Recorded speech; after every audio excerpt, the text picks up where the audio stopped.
Bonjour, voici un HDD, autrement dit un disque dur. C'est ce qu'il y a dans la majorité des PC si ce ne sont pas des PC gamers. C'est lourd, c'est gros, ça chauffe, ça fait du bruit, pourtant c'est ce que tout le monde a. Pourquoi? Parce que ce n'est pas cher. 50 € pour 1 Tera, 60 € pour 2 Tera, ça fait respectivement 3 et 5 centimes par gigaoctet. Par comparaison, un SSHD de 1 Tera c'est 60 €, un SSD c'est 100 € et un M2 c'est entre 100 et 160 €. Mais ils n'ont pas les mêmes avantages. Le disque dur c'est l'universalité. Son format c'est du 3,5 pouces. Sa connectique c'est du SATA. Tous les PC depuis les débuts de l'informatique ont des disques durs en 3,5 pouces. Et la connectique SATA est quasiment obligatoire pour tous les PC d'après 2005. La connectique SATA est LA connectique universelle pour les dispositifs de stockage. Par exemple, un SSHD aura du SATA, un disque dur aura du SATA, un lecteur de disque aura du SATA. Il y a aussi le format 2,5 pouces qui est le format pour les PC portables et qui est aussi le format de base des SSD. Mais il est très bien adapté pour les PC fixes aussi. Donc à partir de là, on peut très bien voir le saint trio HDD, SSHD et SSD.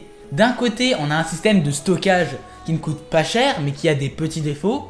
De l'autre, on a un système de stockage plus cher mais qui corrige les défauts du disque dur. Et entre les deux, on a un mélange des deux avec une partie SSD et une partie disque dur qui coûte un peu plus cher qu'un disque dur mais pas cher du tout non plus et qui a aussi les avantages d'un SSD. De l'autre, on a un système différent. Il ne s'attache pas à part ni ne demande de câble mais se connecte directement sur la carte mère. C'est bien plus discret et ça prend beaucoup moins de place. Ça permet d'avoir un système de stockage miniaturisé et d'avoir besoin d'une alimentation moins puissante. Mais bon, c'est pas en vous parlant de ça que je vais vous faire choisir votre dispositif de stockage. Maintenant, on va parler de quelque chose de plus important, les débits. Parce que oui, les différences de débit sont énormes.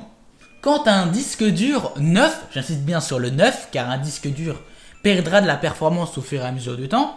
Quand un disque dur neuf plafonnera lui à 120 MO par seconde, ce qui est déjà très bien en soi, un SSHD plafonnera en moyenne à 140 MO par seconde, un SSD ça sera 550 MO par seconde, et un M2 ça sera entre 500 mégaoctets par seconde pour les moins chers, jusqu'à 3600 MO par seconde pour les plus haut de gamme avec une moyenne de 2400 MO par seconde.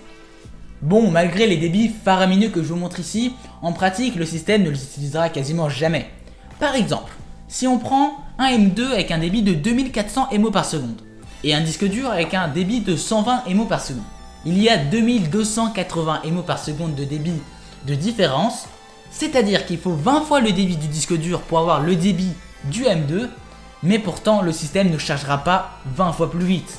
Un jeu ne chargera pas 20 fois plus vite. En général, c'est plutôt chargé 2 fois plus rapidement, ce qui est déjà bien, mais avoir des performances énormes n'est pas très utile non plus. Mais après, encore faut-il réussir à les installer.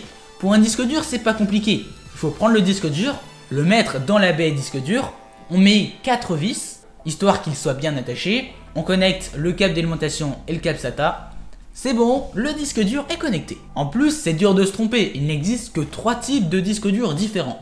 Il y a les disques durs SATA, les plus récents, c'est-à-dire la majorité des disques durs depuis 2005 environ.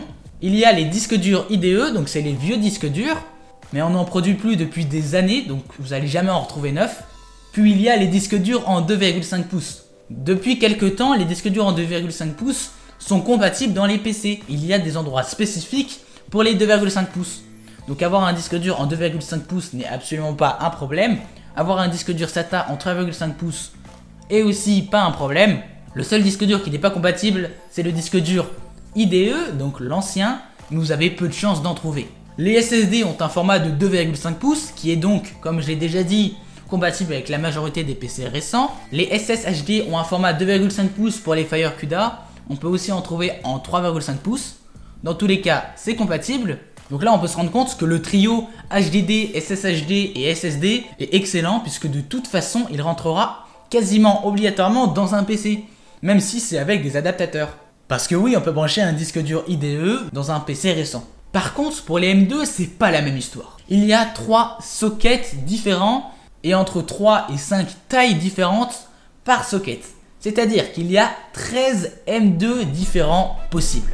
Et encore, la connectique M2 n'est pas que pour les dispositifs de stockage. C'est une connectique multifonction utilisée pour les PC portables pour pouvoir brancher des cartes Wi-Fi ou des cartes 4G pour pouvoir se connecter à la 4G. Et en plus, il ne faut pas confondre le M2 et le NVMe parce que oui, ce n'est pas la même chose. La connectique M2 est une connectique multifonction. Elle est utilisée également pour les cartes Wi-Fi et pour se connecter au réseau mobile avec la 4G par exemple. Par contre, le NVMe est un dispositif M2 de stockage qui possède des débits faramineux jusqu'à 3600 mégaoctets par seconde en général, et en gros ce sont les M2 les plus haut de gamme, c'est ceux qu'il y a en majorité. Il existe aussi les M2 dits SATA, ce sont des M2 pas chers qui coûtent aussi cher que des SSD normaux, ils ont des débits entre 500 et 550 MO par seconde en lecture en général. Bref, c'est une galère, rien n'est intuitif. Et même si le socket NVMe avec des connecteurs M et B et M ont tendance à s'universaliser, on est toujours perdu et on n'est jamais sûr que notre M2 rentrera dans ce PC ou non. En résumé, on a les disques durs qui ne coûtent pas cher et permettent de stocker beaucoup mais qui ont des petits défauts. Ils chauffent beaucoup, ils font du bruit, ils ont une durée de vie plutôt basse et consomment beaucoup d'énergie par rapport aux autres. Même si on va pas se mentir, ça consomme pas beaucoup d'énergie un disque dur. Puis on a les SSD qui corrigent tous les défauts, qui permettent d'avoir des disques durs en plus petits, qui ne chauffent pas, qui ne font pas de bruit, qui ont des débits largement supérieurs. Et l'expérience utilisateur est clairement mieux, mais le problème c'est que ça coûte bien plus cher. Puis on a les M2 et les NVMe qui sont à la pointe de la technologie et qui prennent peu d'espace, ce qui est très pratique pour plein de projets. Et c'est d'ailleurs grâce au M2 que les prix des SSD ont diminué. Parce que oui, au moment où les M2 ont commencé à devenir populaires et à se vendre beaucoup, le prix des SSD a clairement diminué.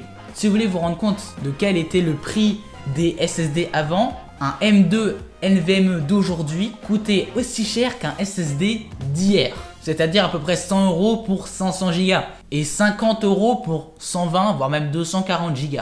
Aujourd'hui, le prix a largement diminué, 240 Go ça se vend 30 € et 1 Tera ça se vend 100 €. Bref, j'espère que je vous ai pas trop saoulé avec tous ces détails techniques, peut-être même que je vous ai appris des choses au final. En tout cas, je vous souhaite quand même un bon début ou alors fin de vacances. Dans mon cas, il y a toujours un stream par semaine sur ma chaîne Twitch, même si là j'ai un peu explosé les records, il y en avait eu 7 cette dernière semaine. Et chaque stream dure entre 1 heure et 2h30 en moyenne.